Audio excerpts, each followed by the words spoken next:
Hello. Good evening, good afternoon, good morning to you. Welcome to another episode of Unscripted Gaming, and I will be one of your hosts. My name is Ray, and I have another one with me. Go ahead and introduce yourself. Hi, I'm Josh, and I need everybody to be proud of me, especially if you're listening to the audio version, because I hit the right button for just the Josh and Ray version and not everybody. So be proud of me. I don't know what that button even looks like. It's got I your I, I, it's got your and my face on it, and it says Josh and Ray. I actually have no idea what Josh's setup is. Is it like a stream deck? Yeah, I've got a stream deck right here. I've got different scenes. I've got the intro. I've got the outro. I've got us all together. I've got a Josh and Ray. I've got a Josh and Mike. I've got the record buttons. I got lots of stuff on here.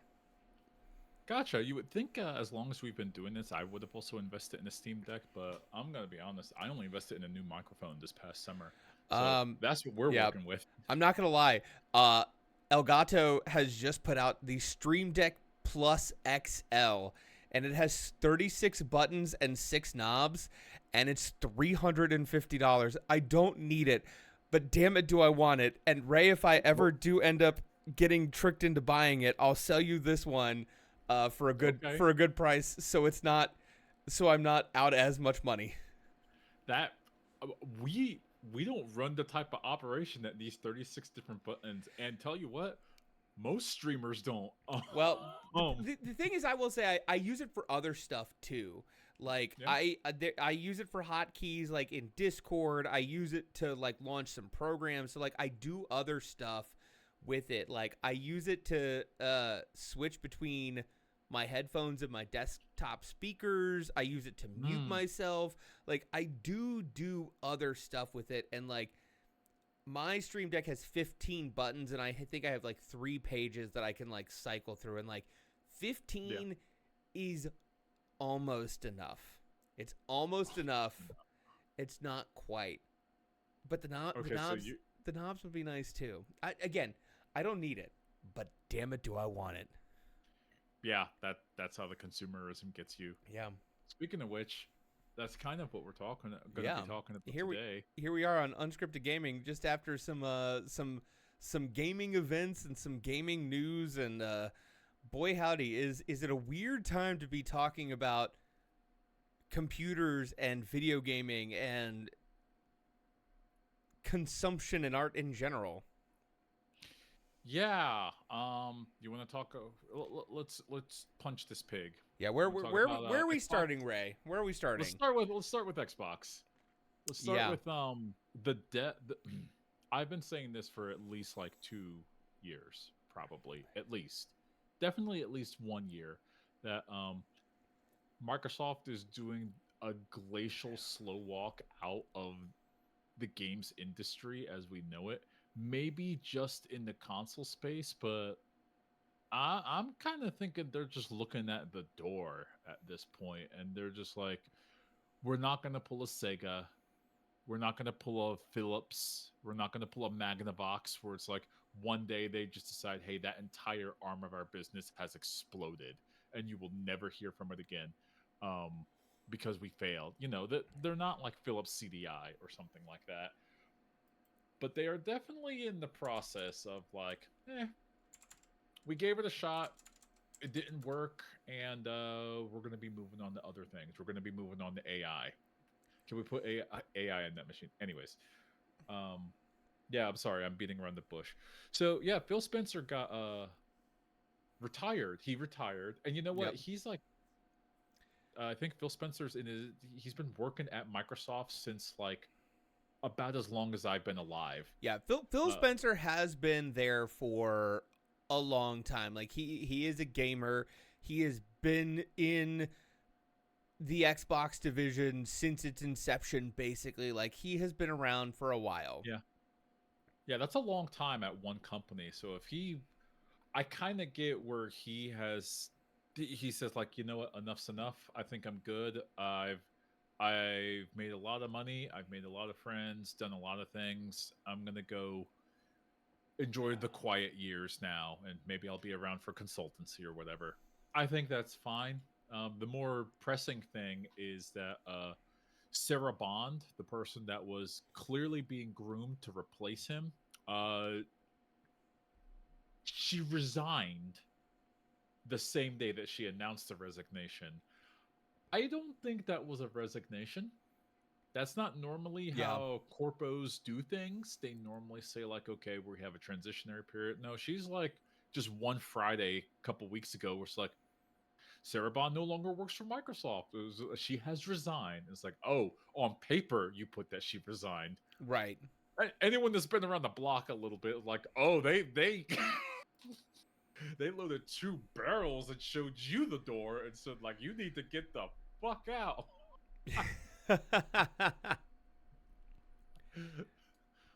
So this And no, go ahead. no this is an area where like I agree with you on the Sarah Bond probably was offered the opportunity to resign before she was dismissed. But these things of an old head of Xbox and the heir apparent getting removed from the company as we are getting ready to start talking about the next generation of consoles, to me signals a company that is in some capacity recognizing that they had a lead, they lost it, and they have lost their vision in a way, and it is trying to course correct and regain their market position.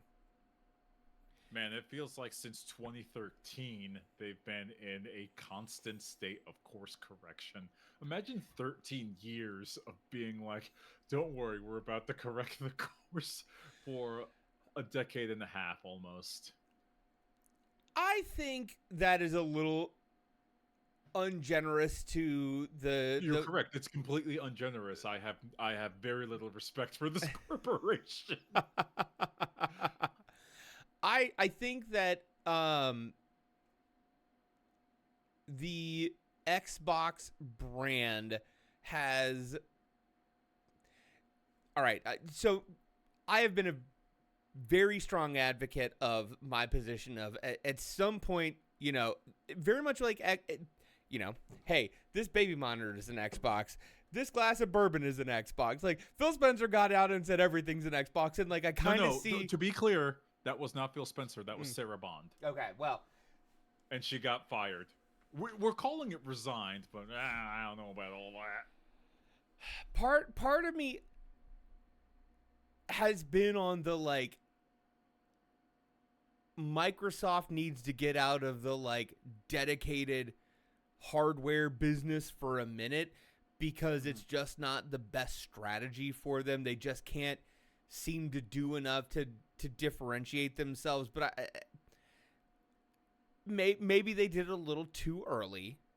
But regardless, I still feel like the moves that Microsoft is making right now with Xbox is them trying to figure out a way to course correct, to regain market share, and to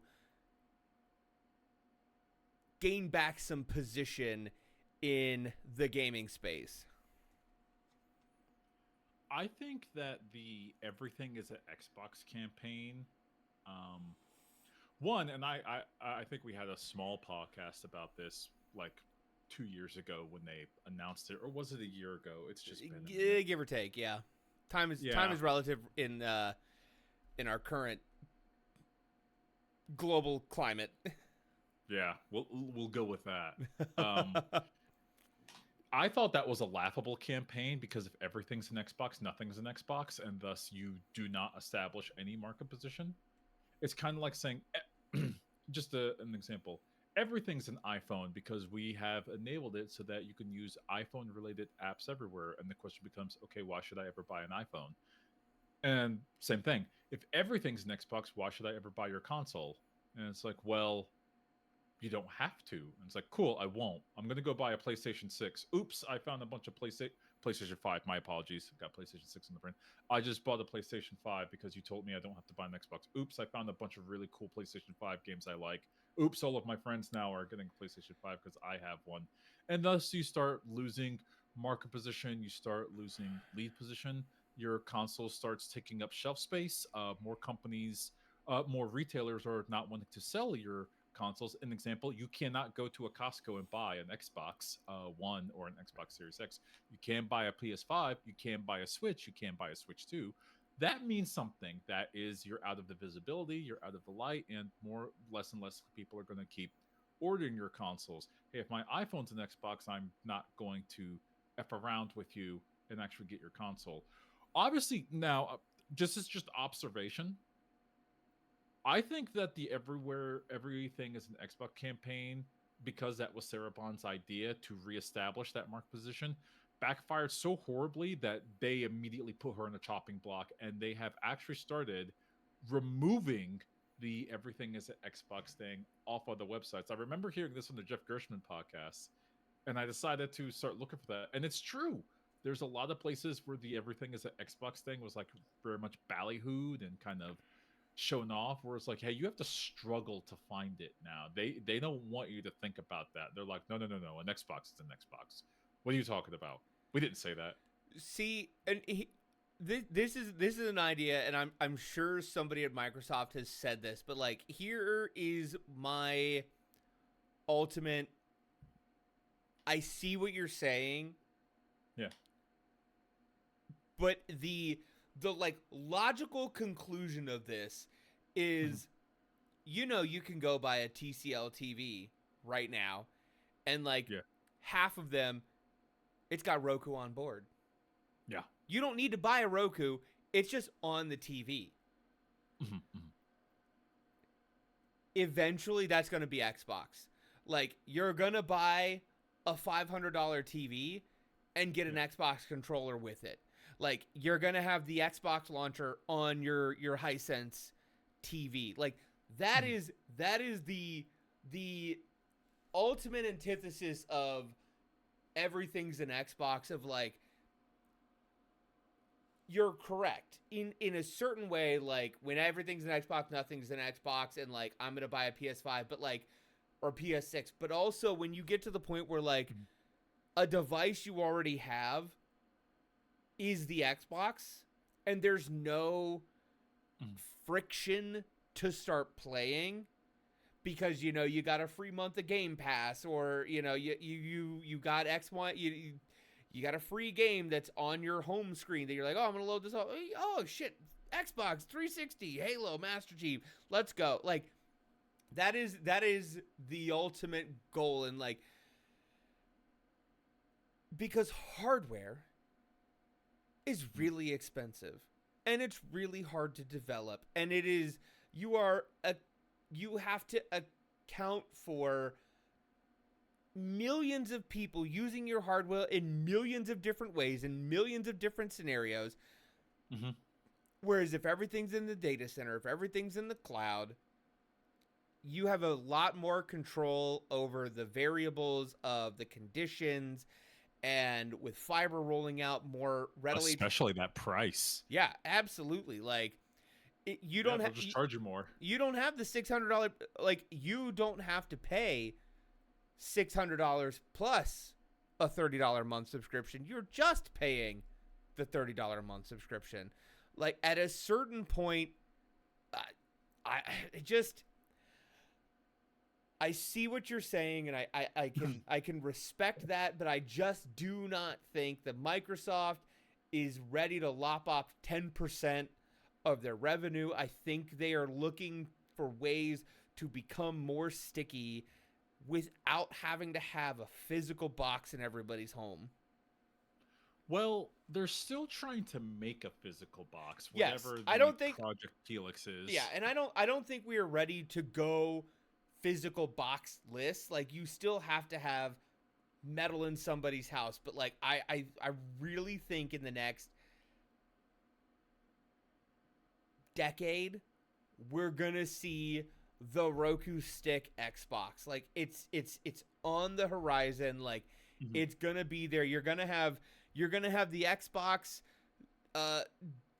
Helix S and the Xbox Helix streaming. Like, Jesus. I actually have a counter to that. So I said this back in, I want to say it was 2022. yeah, I said with Google Stadia when it came out in 2018, I said this is it. This is the chance for streaming gaming on just a stick, because you could get Stadia. Some versions of it did come on just a stick, or you just had the controller and it was right there on your computer. I said, if Google doesn't figure this out, no one's going to figure this out, because they're the only ones that already had the infrastructure, the resources, the ability to wheel and deal and get those contracts. Like, Xbox's name is mud right now. You can't convince a developer to put anything on Xbox hardware, because they're like, why would I put it on your hardware when I can either A, put it on the PC, and whatever money I was going to make, I was easily going to make there, or B, I'll put it on a Nintendo Switch and then I'll get featured in a Nintendo Direct. If my game's really good, then I'll make banger money all over the place, because Nintendo's doing fine. The Sony and Microsoft don't even consider Nintendo competition, much like how you or I, we wouldn't consider like we're in competition with like BMW. We don't make Right. cars. right. Like Sony and Microsoft are like, no, we don't make like beloved video games that everyone wants to play. We're a slot factory. No, I'm joking. But, but you get my point. They look at the Nintendo Switch 2 and they're like, how many there sell? That many? That's a lot. We're not competing with that. We are a But high right. The problem with the Nintendo Switch 2 is that everybody bought a Nintendo Switch 2 and nobody's playing anything on them.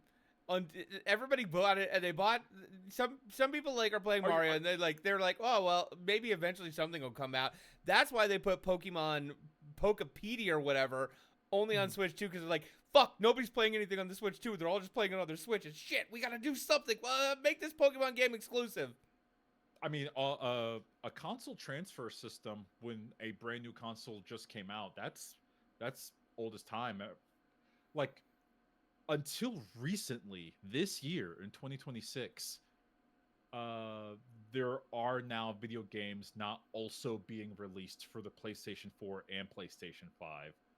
I think Battlefield 6 was one of them. Like, it's only for PS5 and Xbox Series X and S if you want the console version. Yeah. So that what took them you're saying 5 is like years normal. to like abandon their previous install base. Nintendo's like, God damn it, we need to get people using the Switch 2. 1 year later, we're going to make a Switch 2 exclusive game in one of our biggest franchises ever.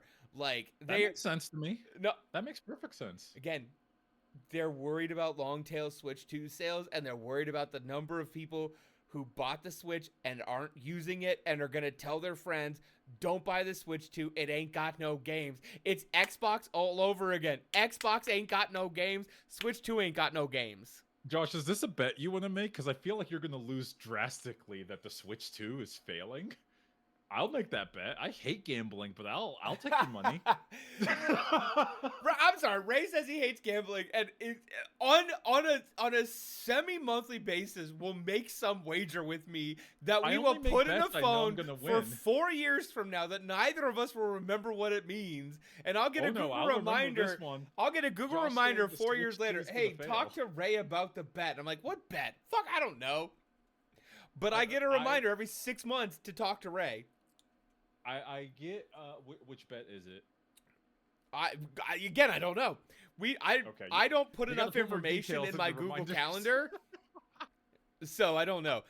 I really think personally, I know we're getting on a little bit of a tangent here, but that's the unscripted gaming way. I think we are going to see a plateau of Switch sales here in the next year or so. Of like, we've kind of hit the major install base with other handhelds, with the Steam box coming out, with Steam Deck 2 on the horizon, with the RAM shortage. I really think we have hit the Switch 2 like leveling out point, unless Nintendo really comes out in the next year or two with like another really compelling game that is a Switch 2 exclusive that makes Such other people. as I don't know. I mean I don't know what is going to move more Switch 2 consoles it's at this literally the point. fastest selling console ever. I think they're okay. I You can be the fastest selling console ever, but if Yeah. you plateau, like there is hockey stick and there is hockey stick, Right. inverted hockey stick, if you will, where one you're just bam, you right up and you're at the end, but then there's inverted hockey stick where you go up and then you just go straight. And I feel like I just don't know that Nintendo has done enough to keep the trend of the fastest selling console Mhm. going in the next 18 24 months. Again, You you're think right. so? You're correct. It is the fastest selling console. I think they're going to level off. I don't think that the next 18 24 months is going to look great for Switch sales.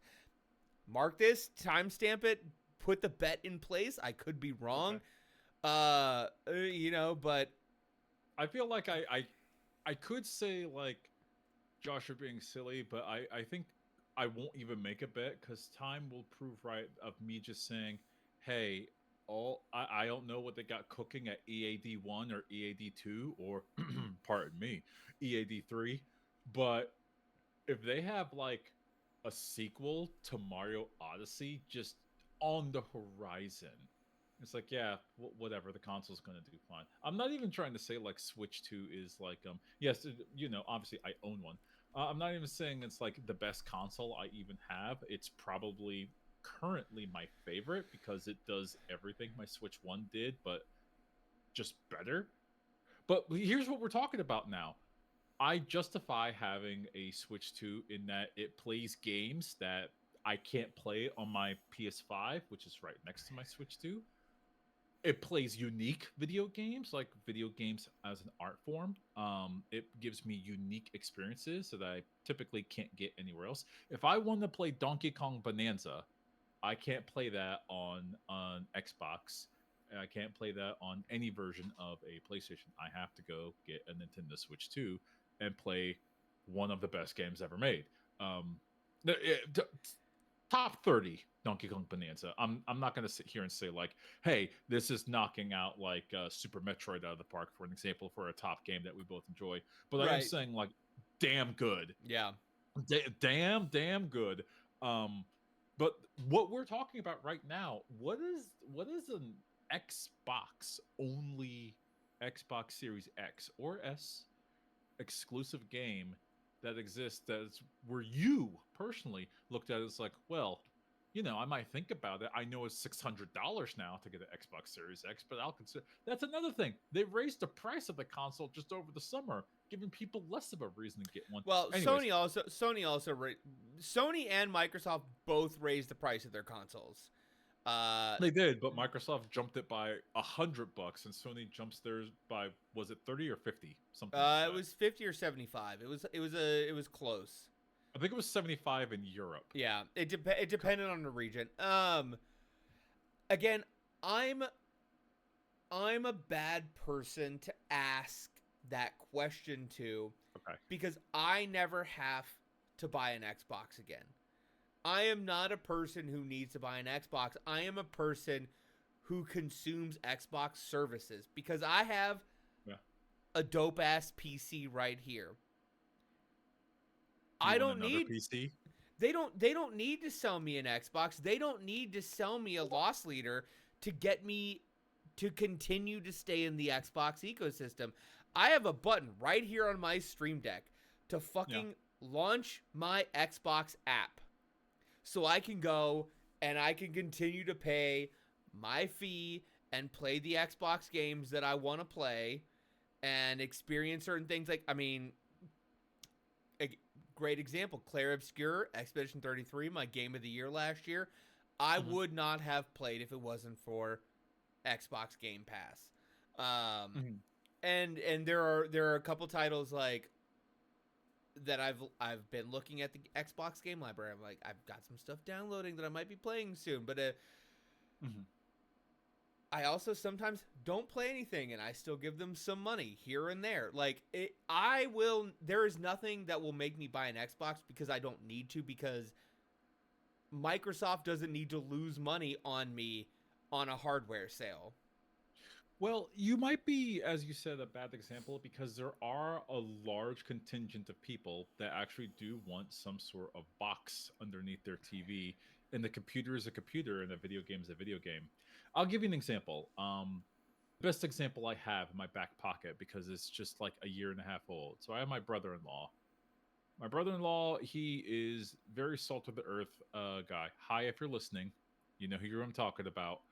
And he said, "Hey, EA just released a new college football game. They haven't released a college football game since 2010, back when EA lost the rights to release college football games because they weren't paying the players to use their likenesses or their numbers or their stats or whatnot.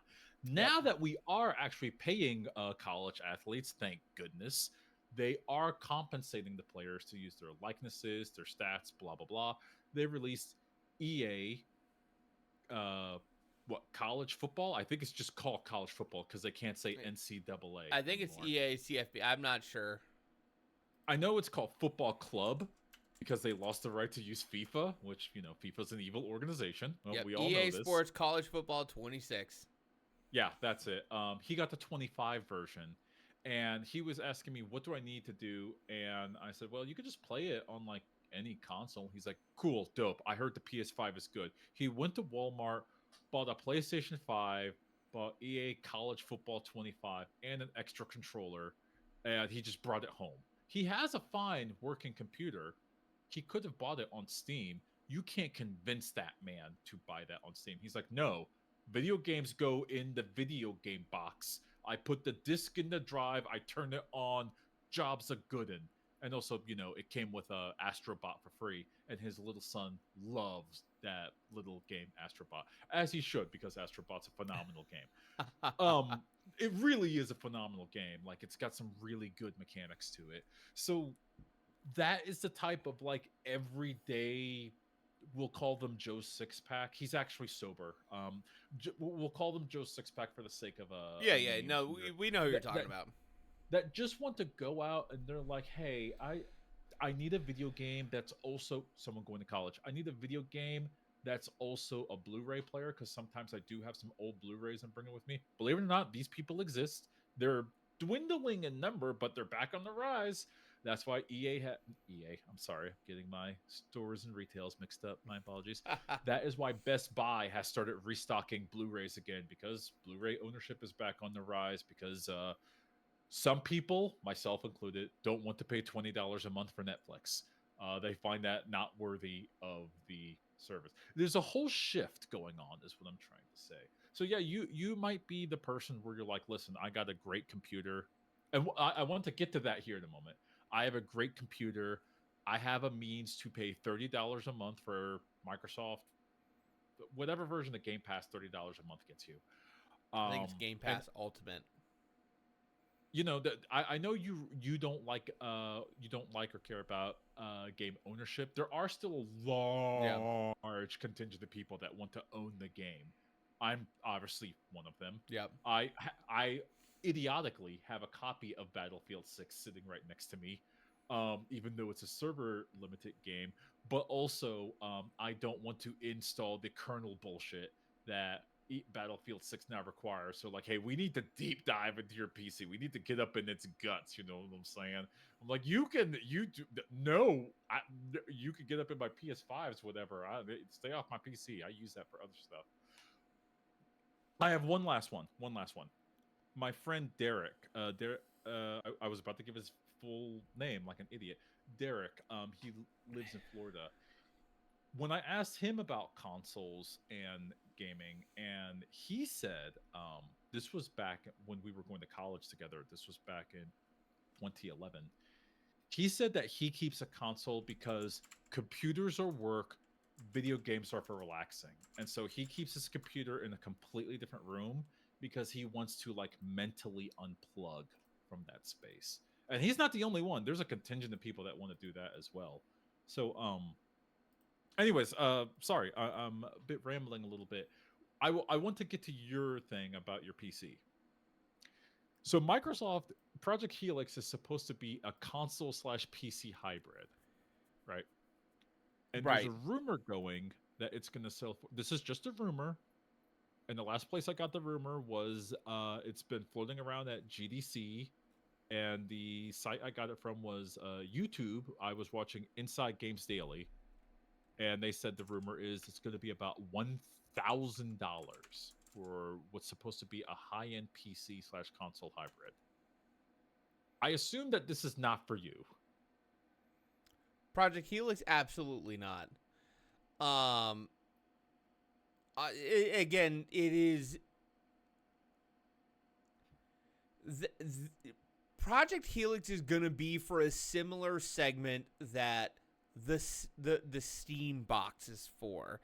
It is going to be for someone who is looking. All right, we're getting two things. One, Okay. we're getting into the discussion of our K-shaped economy right now and companies hedging against that, but also it's more for people who are PC curious, who want to have a computer, who may have an old laptop, who may have an old desktop with a 1080 in it, who may have had a desktop in the past but haven't in a long time. It is if that rumor is true, where you're talking about a hybrid console that is for $1,000, it is targeting a very specific user who is ready to engage in the platform in multiple ways. I do think that rumors of an Xbox Project Helix costing $1,000 is a little hyperbolic. You don't think it's going to be 1,000? No. I don't think a Xbox next generation can be $1,000 when the Steam box is releasing in the next 6 months for, I would wager, between $600 and $800. I don't think you can release that console. I'm not saying it's not going to be expensive. Like, if you told me the next PlayStation and Xbox consoles were 700 plus, I would believe that. But I think $1,000 is too many dollars for Microsoft to release a console. I think they're absolutely going to release it for $1,000. I'm staking my flag right here on this hill, and here's why. They already released a console for $1,000. That handheld ROG Ally X, that's $1,000 machine. That's the low end version of the machine is $1,000. You cannot compare the handheld console mobile space to the in-home standalone box. It's not comparable. First of all, I'm looking at my Switch 2. Yes, I can. Second, your Switch 2 cannot do what the ROG Ally does. It just can't. No, it can't. Your Switch 2 Switch 2s. The ROG Ally is a whole ass computer that also has Xbox built into it. Like, somewhat built into it. I can put a USB-C DisplayPort cable into my ROG Ally and, use it with a fucking keyboard and mouse and a KVM and, like, compute on it all day. Like it's You not could, you it's could. not the same thing. I actually had a student who's speaking of which, let's compare it to the other system that's of similar cost, a Steam Deck. I actually had a student whose computer in my class fried, and I promise you, for 3 months straight, they used their Steam Deck as a backup computer, and they did like art for a video game on it. Transferring that art from one thing to another was difficult, but they were able to do it. Um, so here, let's take us away Switch 2 and say Steam Deck instead, because Steam Deck, we'll go with the OLED version. The OLED version base model is about $450, something like that. It's close in price. It's up now. They don't make the 400. I think the base model you can get is The 550. LCD I was talking about the OLED. The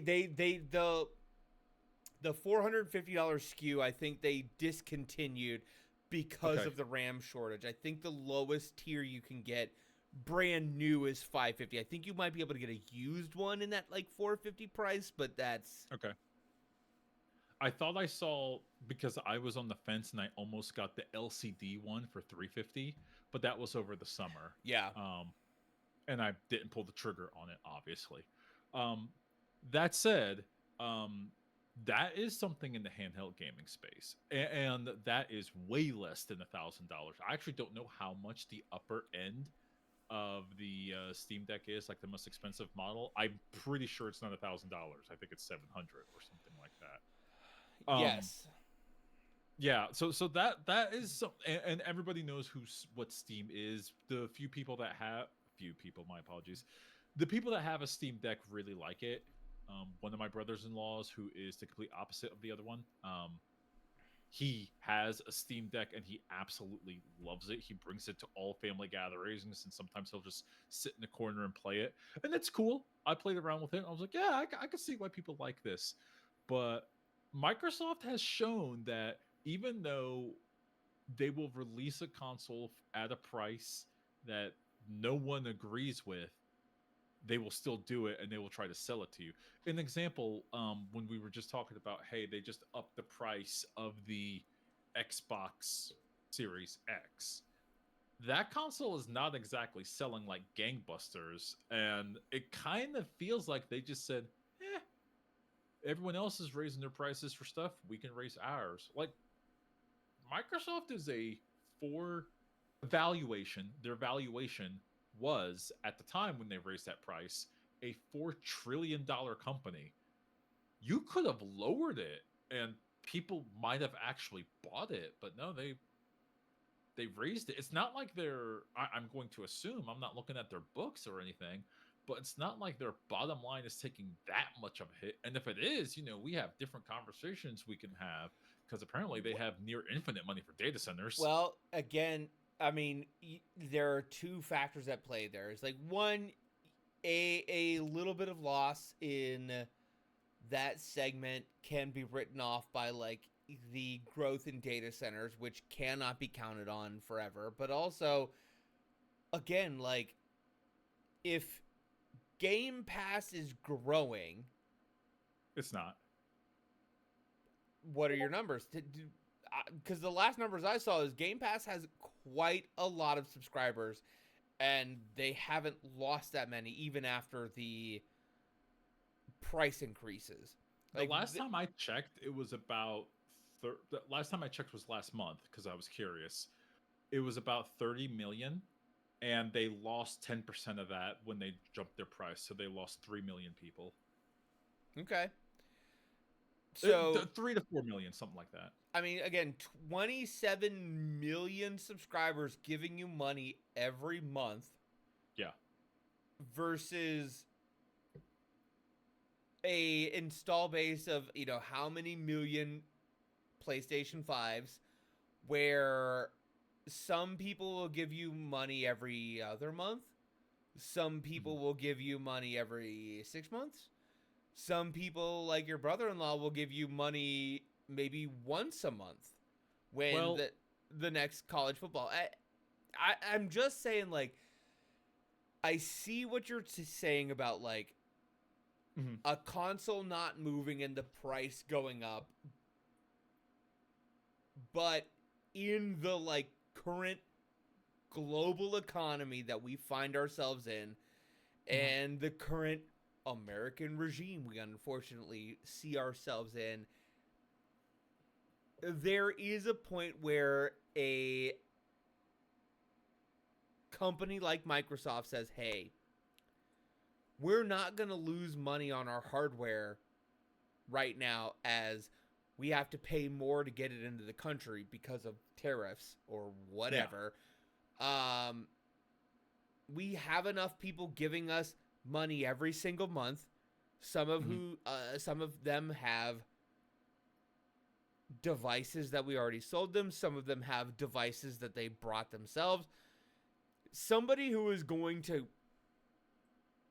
go buy our console right now, if they hadn't already bought an Xbox, they'll pay a couple bucks more. Yeah.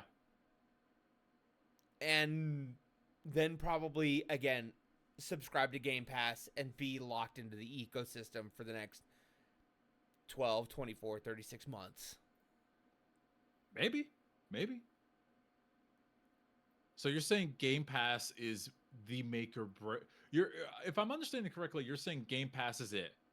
Like, yes, Game Pass is the end goal of Xbox, and it is the reason that Xbox will not silently go off into the night, because eventually you are going to get to the Roku, or you're going to get to the point where, you know, NVIDIA GeForce Now, there's enough ways for people to play Xbox Studios games, Microsoft funded Studios games, that whether or not they are making a actual device to have in your house that has compute on it, or it just accesses compute in the cloud, they're not going to walk away from that revenue, because they have enough people who will continue to want those experiences in one way, shape, or form.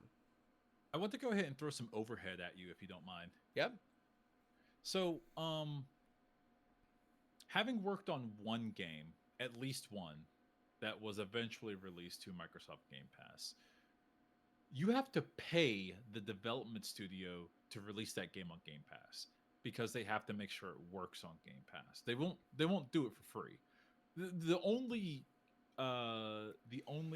location where a development studio will say, like, don't worry, it's going here no matter what, come hell or high water, is Steam. Nintendo, blah blah blah.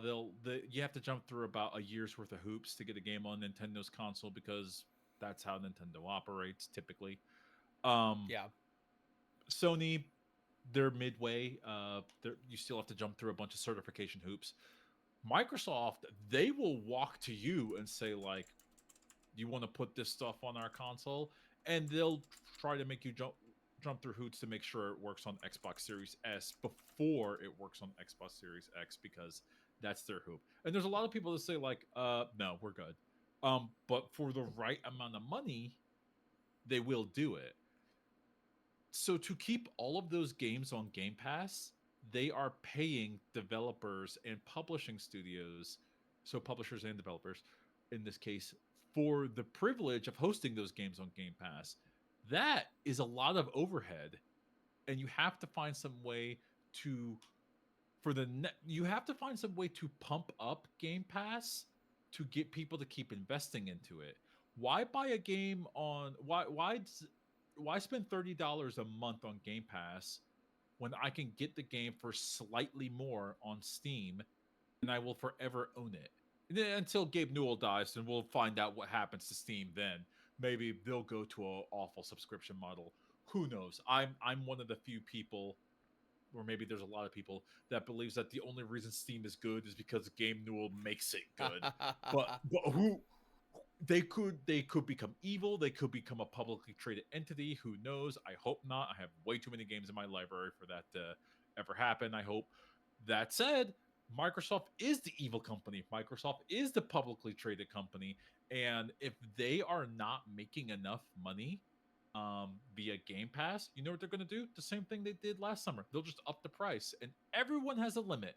They already knocked off 10% of their user base this summer by bumping up the price to what some people would say is like unagreeable terms.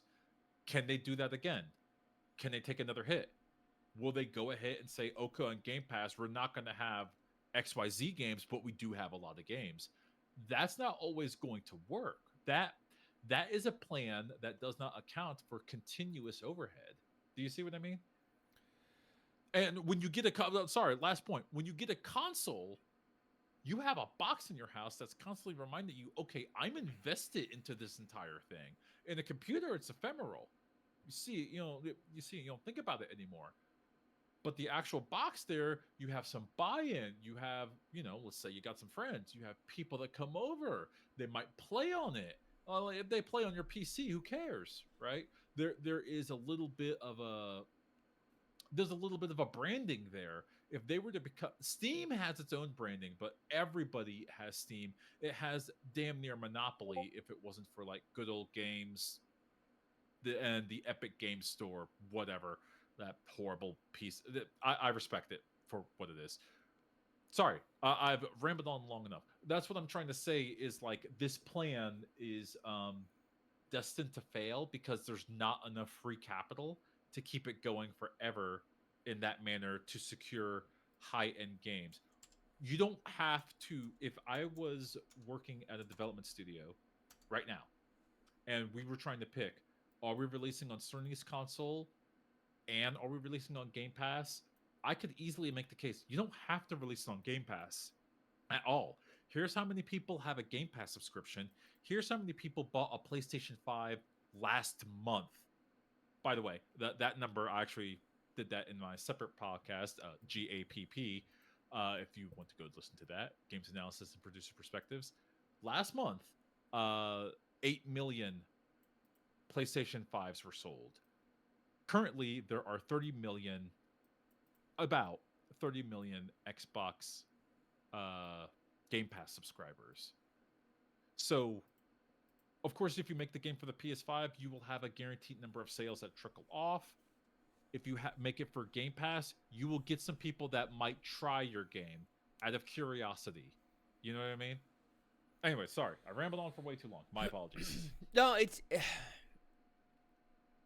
And, I think I have to, like, in my gaming perspective of, like, for every one of you, Ray, that is like, I need to own everything, that I need to have everything, that I need to be able to play anything that I want at a moment's notice. There is one of me. There is somebody who will play a game that I have access to. Yeah. And I will never, ever, ever once think about it again. I will never want to play it again. I will think fondly of it, and I will never touch it ever again in my life. I will buy a PS4 with Spider-Man at Target on a really fucking good Black Friday deal for $200. Yep. And I'll buy a couple Dark Picture games for it. And I will borrow some games from my friends who are video game purists. Yep. And I'll never play them because I don't have the time. You still have a copy of Bloodborne, don't you? I have Bloodborne. I have a couple games that I've never loaded into that PS4, and it's right there. I have not turned that PS4 on in 2 years at this point, 3 years at this point. I have not bought a console in 6 years, 7 years, and I don't know that I will again. I don't know if I need to. Nintendo has not given me enough reason to buy a Switch 2. Like, for every one of... I'm going to say this. For every one of you, Ray, there are 3 of me. I don't think that's true. I don't think I the data bears that out. There are 35 million Yeah. Xbox subscribers, Game Right. Pass subscribers. $1 billion a month just in people who may or may not have an Xbox who Hmm. subscribe to that platform. Sure. Yeah. I, I would say half of those are probably PC people who may or may not have an Xbox. I honestly probably 25% of them are people who have a nice gaming rig and an Xbox and play a Hmm. majority of their Xbox games on the PC. And Microsoft probably wishes they didn't buy a console from them because they lost money on it when they bought it. And they would rather them just play it on the PC that they built or they bought from a system integrator. I don't know about that. I don't think that's true. I again, I'm not a gambling man, but I'd be willing to wager a quarter of Game Pass subscribers have both a PC and an Xbox and play. Oh, I can tell you the exact number of that. I actually, in my last GAPP, and I posted the source for this. I actually talked about the numbers of people that own a console, the number of people that own a PC, and the number of people that own both, Okay. and the number of people that own console PC. I have to go dig up that source, but it was something like 68% of the gaming sample size that was used in this study I got from it was a bit of an outdated study, but it was the only reliable one I could find from 2018. So, it's very outdated by the rapid technology 8 standard. years old. That's not relevant. You don't think it's relevant? I don't Eight know. No, 8 years? no new We've had consoles. we've had a Was it? global pandemic in that time frame. 8 years ago study is not. I'd have to double check the exact date Yeah. on it. I know that it was pretty old. I will say if you want to study consumer trends, anything prior to 2021 is not valid. Like the COVID pandemic changed Mhm. consumer trends pretty drastically in ways we Well, will be. actually, we're kind of beating around the bush. What's your thesis, Josh? What is it you're trying to say? That eh, Microsoft is going to be successful I'm not saying by I am not only. saying I am not saying Xbox is going to be successful. I am saying that they are not trying to quietly kill the Xbox brand. Like your thesis is they're trying to walk away from Xbox as quick as possible and that everything's going to No, no, no, close. not as quick as possible. No, they are glacially, slowly walking away um, from the entirety of having a console at all. Is what I'm saying. I have been saying constantly they are exiting the console market. They're exiting out I of the hardware space. I I think agree. you agree with me. I do. They're not leaving the gaming space. They're leaving the console space. The console space is a quagmire and you don't need to be there. Depends on who you ask. I'm I sure. I'm sure the two Japanese companies, of which I don't need to name, are thinking like, "Nah, we're cool." I would also disagree with that. Like Based on what?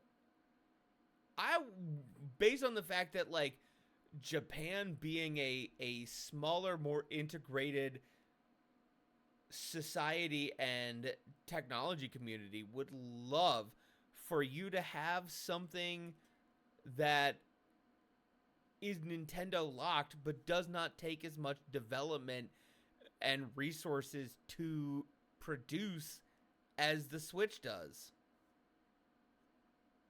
What do you mean? They would love you to play Nintendo games on something that's not as expensive as the Switch 2. Oh, no, no, no, no. This topic I actually know a lot about because it's actually part of my academic study. Nintendo's a toy company. They absolutely want you to buy their toys, and the Nintendo Switch is a toy. Like the way they think about it is like, yes, adults buy our products. You're not our customers. You know who is? Kids, because kids eventually grow up and then you'll still stay our customers. Okay. The reason why the Switch comes in many, many different colors, even the base black model that I have, it has those that colorful blue inlay and that orange inlay. They want you to be excited. They want you to be fascinated about the fact that you're playing on a Switch 2, and the fact, or a Switch also in that matter, and the fact that Japan itself is a very mobile country where they have lots of and some of the best public transit access in the world. They want you, hey, you're taking a long train ride, not a problem. We got something to go ahead and take up your time. This right here, the Sony PSP, was one of the best-selling consoles in all of Japan because of the fact it was basically a PlayStation 2 in your hand. You can go anywhere with it. Right. Then the Game Boy, then and of course we're talking about Nintendo, the king, queen, if you will, of handheld gaming. They know where the money's at. You want to travel and you want to play your games. You got to go to work, not a problem. We got a gaming console for you. No, no, no. They are ecstatic that you bought their toy, basically. They Okay. want to sell you more toy. They want your kid to play on toy. Nintendo is averse to mobile gaming. They've stuck their big toe into mobile gaming. I played a couple of their mobile games, like that Mario Runner game. I played a little bit of that Fire Emblem game. Well, Obviously, here's where I'll say that Nintendo yeah. is Go ahead. fucking up in the like we want you to buy toy for a kid who will buy toy as adult. They're making their toy too Yeah. expensive for people with kids. The reason that the Switch 1 was so popular is because it was $350. It was something that you could bring into your house. Mhm. You would be nervous about your kids having, but you could still let them have it because God forbid something happens, it's okay. And then they came out with the $250 version that was a tank that you could give your kids, that I gave my kids after I bought them fucking used. And now they're like, what if we gave you this even more fragile piece of technology for even more money? Like, You don't think there'll be a Switch 2 Lite, as it were? Because the Switch 1 Lite came out like 2 years after the fact. I think a Switch 2 Lite's on the I horizon. think that they might. Oh, I As think they a will. I think as a parent, Mhm. a $350 Switch 2 Lite ain't no way. It might be too. I mean, the price difference between the Switch Lite and the Switch 1 when it first came out. The Switch 1 when it first came out was $300, right? $350. Yep. Was it 350? Yep. I bought it the day it came out. I don't remember. I didn't even care. I was just like, I have to have that with the new Zelda game. Um, for the Switch 2 Lite, I could have sworn that was $200 on release. I think you might be right. Yes. So I think there's a reality where a Switch 2 Lite, this hypothetical console, I think there's a very real reality where they're like, yeah, $250. It's just a more powerful No, Switch. there's no Switch 1 way Lite. they're going to do. There's no way they undercut the price of the Switch 2 by $200.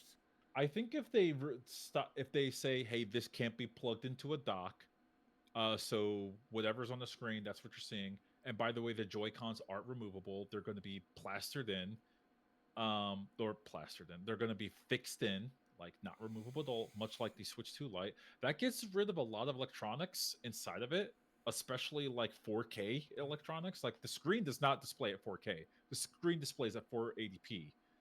So I think there's a reality where they're like, they don't like to go this 275. Not really. The one time they did, it was the Nintendo D. But anyways, we don't need to get into that.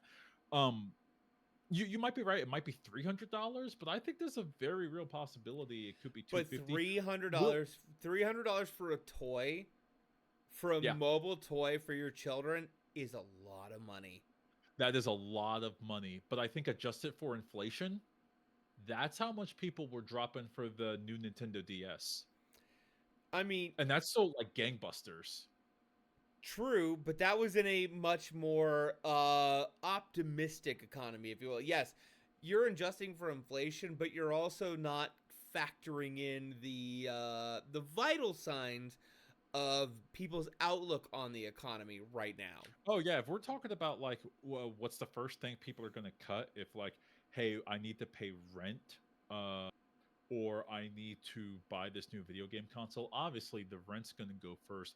We're not even talking about how the gaming space is being like truly affected by constant price creeps, and how Microsoft is, in this case we're talking about Microsoft, how Microsoft is not meeting that moment, and it doesn't seem like they have any interest in meeting that moment.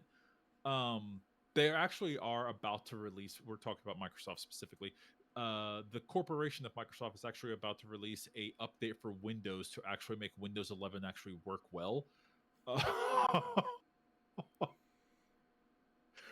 and it's a very expensive, piece of software, if you had to pay for it.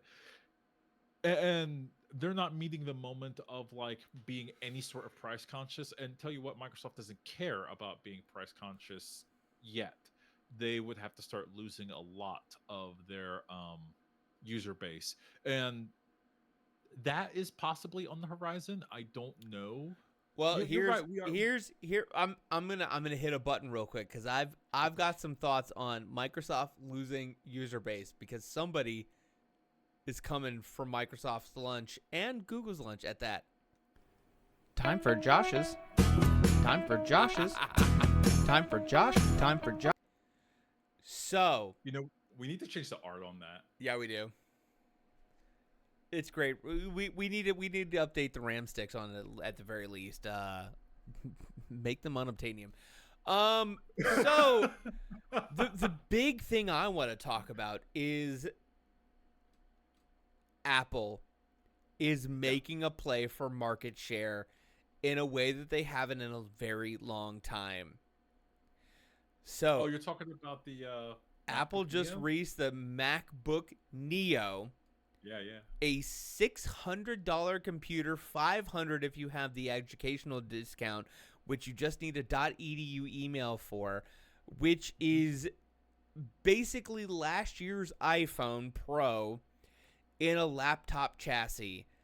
And boy howdy, if you want to talk about a company for the first time in a while saying, no, we're going back after a segment, Apple is coming after. Apple has put Microsoft and Google on notice, because to get that much compute, to get that much efficiency, to get that much computer for that price, they are going after the Chromebook segment. They are going after the cheap Windows laptop segment. So, like, there's a lot to be nervous about in the hardware segment, in the computing segment, in the video game segment right now. I cannot not acknowledge that. Like, it's a bad time to build a computer.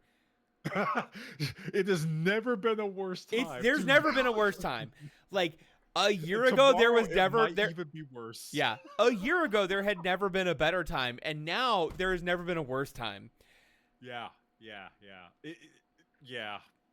Shocking. But Apple coming in and fucking laying hog on the table and saying $600, bitch. Actually, JK, $500, bitch, has given me more hope in this hobby, in this industry, in a long time, because they are gunning for market share.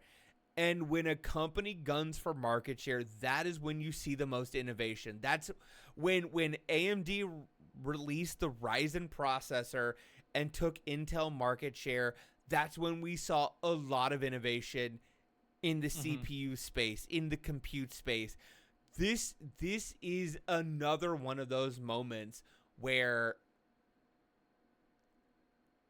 Apple is going to force Microsoft to do some things in Windows, to work with their partners to be aggressive, to make things more affordable, to make things more tightly integrated and efficient. So, like, you know me, I'm a certified Apple hater. But I've never been more Apple curious than I've been in the last year. Yeah. And what they are doing now only serves to make everybody's compute better. I do want to say, real quick, if I can interject. Yeah. I have been so pissed off at Windows 11 for the past year because, and I think I said this in the last podcast, so I'll say it again. I don't need to open Windows Notepad and see the effing Copilot icon there. That, to quote, wow, I forget the name of him. To quote the name of the guy that is in charge of Studio Ghibli, this is an insult to life itself. Man.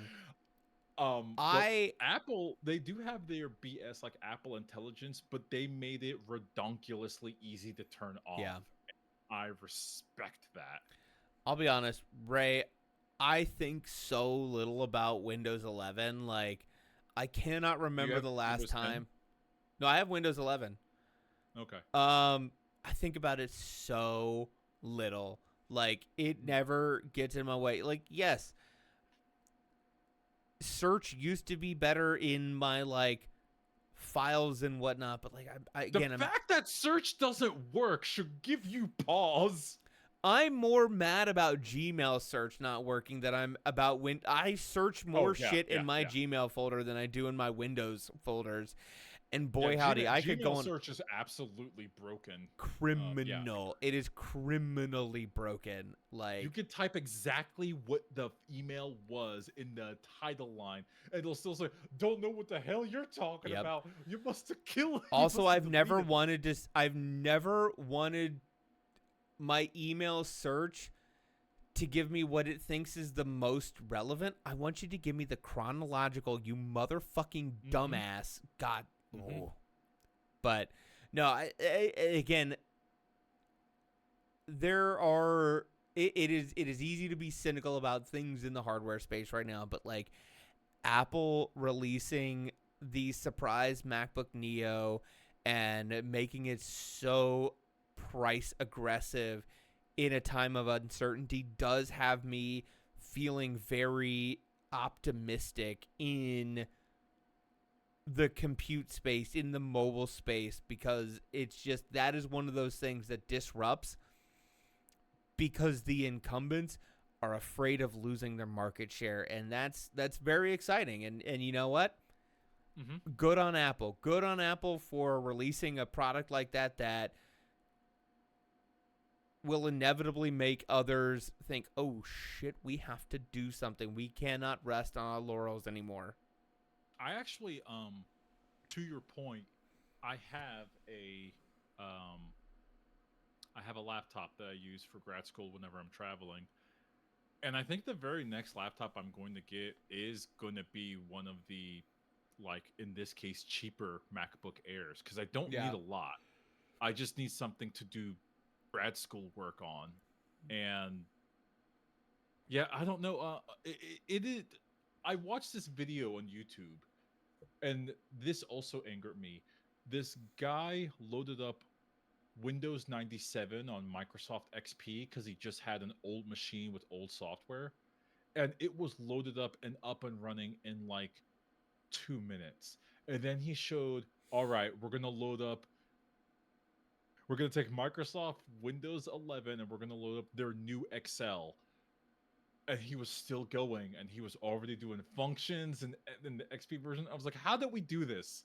How did we make everything worse, but we made it so much more power demanding? Right. $4 trillion valuated company, and you've released. It doesn't interfere with most people's day to day, but yes, the actual search function for searching through your files on Windows 11 doesn't work. It used to work. Why doesn't it anymore? It's like, well, do you want to use Edge? No! If I wanted to use Edge, I'd have opened your stupid browser. Or why is that so hard? Anyways, I could go on for a while about how I've been listening to way too much Jeff Gershman because I got Bazite curious for a hot second. For a full day, I was like looking at Ray is about to start ushering in the year of the Linux desktop. I was looking hard at it. That's another reason why I stopped from Steam Deck, because I told myself the moment I start seeing how good it could be, I'm not going to stop. I won't be able to go back. Anyways, that's an aside. I mean, hey, if SteamOS comes out on a large enough release and it runs, 95% of what I need, I'd throw it on this machine. I don't know. Why not? I'll give it a shot. shot. Circle back to that if you don't mind. Or is the tech minute over? Are we done? Like, no, we're waning down, but we can keep tech minute going.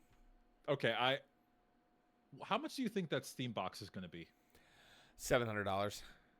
You think 700? Yeah. You're gonna get one? No, I don't need one. Yeah. I need SteamOS to put on this machine, but again, the Steam box isn't for me. The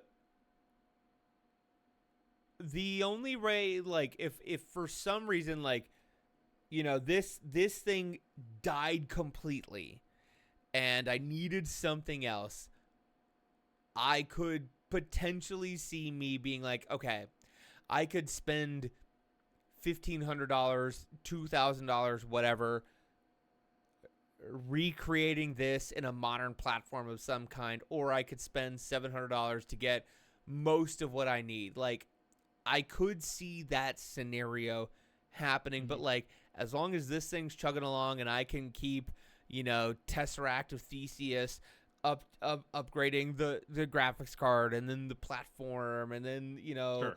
more storage, like, unless something catastrophic happened where everything went down at one time and I had to replace everything, the Steam box is not for me.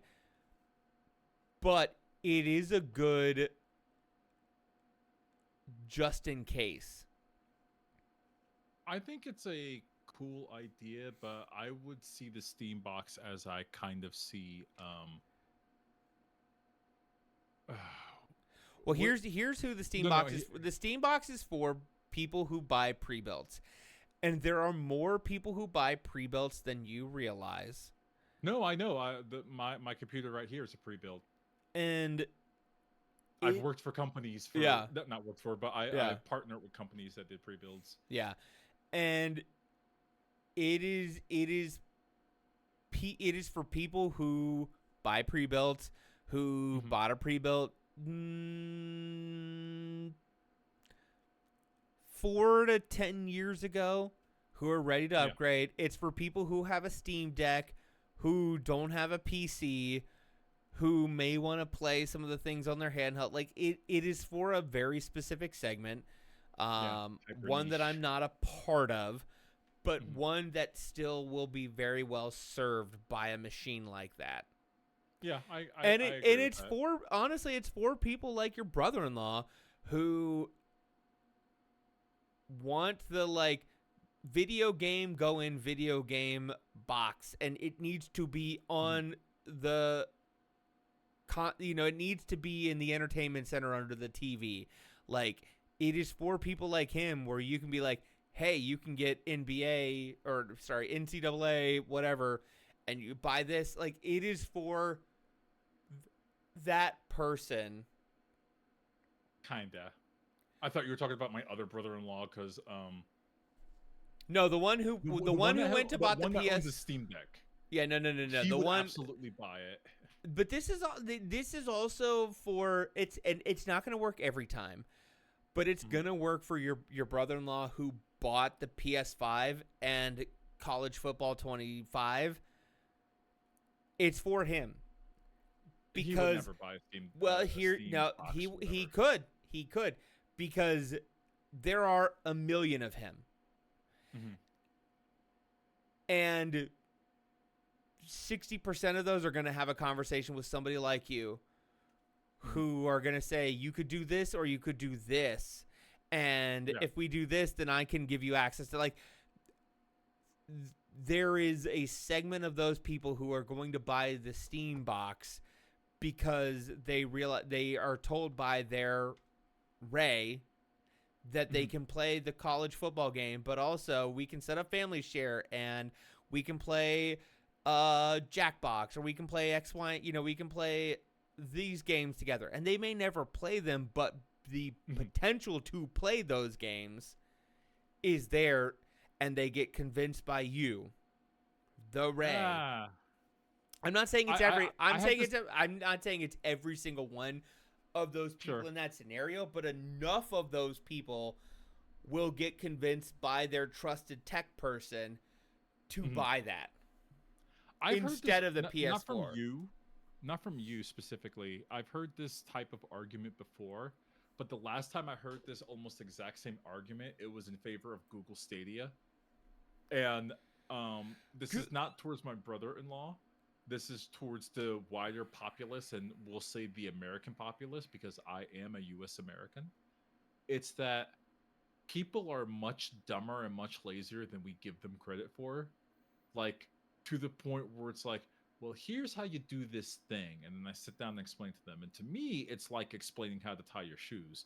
But to them, I might as well be explaining nuclear physics. Uh, they the thing about, like, in this case a PlayStation 5 is at the back of it there are two cables. The rectangle one, there's an HDMI cord. Shut up. It's the rectangle one. And the But that's the nice thing uh about the Steam Box is the Steam Box. There's also only two cables that come out of it, and like the no, I wasn't finished. I wasn't oh, finished. It's the rectangle one. It's the electrical cable. All right, we got the electrical cable. We got the rectangle one. It's got the same on the back of the TV, it's the same on the box. Okay, cool. How do I get the game? Well, you have to download the game once you create a Steam account. I'm sorry. Can I buy the game at the Walmart? No, you can. I don't want to hear it anymore. I want to break out into a southern accent. Like, excuse me. Can I go to the checkout and go get that game at the local Target? You know what I'm saying?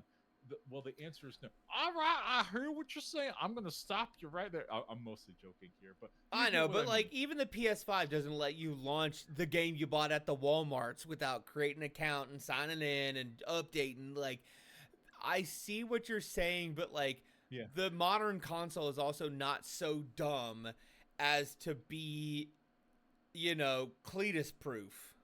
please, proof. Ah. Oh man. Well, Ray, I think you and I we've set a lot of predictions, and I need somebody to Please go proof. through, and I need you to I'm gonna steal timestamp that all one. the predictions and the bets that we made, and then send those to to mailbag at unscriptedgaming.com. Ray, any parting thoughts for us? Um. Yeah, I don't want Microsoft. Coincidentally, to what it might be sounding like I'm saying, I actually don't want Microsoft to die as a company. I actually no, not Microsoft. The gaming division. I don't want the Microsoft gaming division to die. I do want their AI division to die in a fire. Um, but I would love if their gaming division, like, right at the ship. I still have my Xbox 360 in my closet. I have fond memories of it. Um, I want them to figure out what the hell is going on so they can be a competitor, because I'm not interested in being in a world where Sony is the only high definition box on the market. That's it. That's my parting thought. I mostly agree. And Ray, do you know where you can find out if the predictions and bets that we've made in this You know, podcast have come true? I have no idea. Oh my god, at unscriptedgaming.com. That's where you Oh, can you find don't say. access to all of our shows that we make here on the Unscripted Gaming universe, including Creed Got Robbed, Postscripted, our movie and TV show watching podcast. You can follow us on our socials, Facebook, Unscripted Game Podcast, on Blue Sky at unscript_gaming, soundcloud.com/unscripted-gaming. You get audio versions of all of our podcasts. We are on all the major podcasters. You can catch video versions on us on YouTube. Just look up Unscripted Gaming 2.0. Thank you for listening to Unscripted Gaming. My name is Josh. My name is Ray. Peace.